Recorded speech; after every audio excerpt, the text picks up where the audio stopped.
Bunun yaş kança? Na çoğun mu? 8 diş boluyordu o. 8 diş.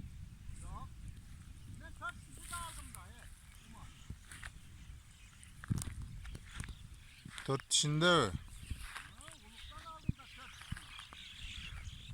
Uluğa göz koygan bugün.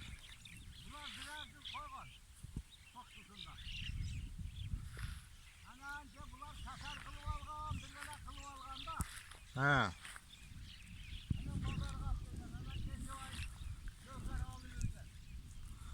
Arık bile almalı.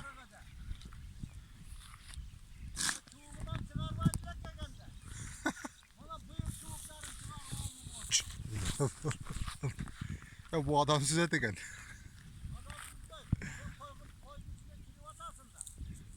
İmer ota.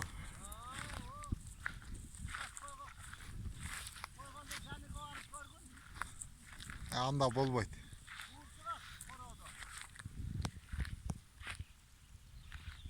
1 metre çığa o. 1 metre. Ha. Tigi 1 ve. Çıkmasa gerek.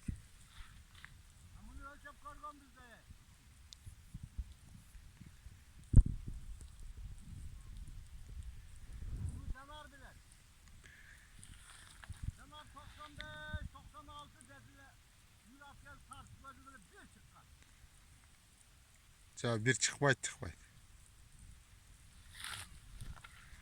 96 çıksın normal olur.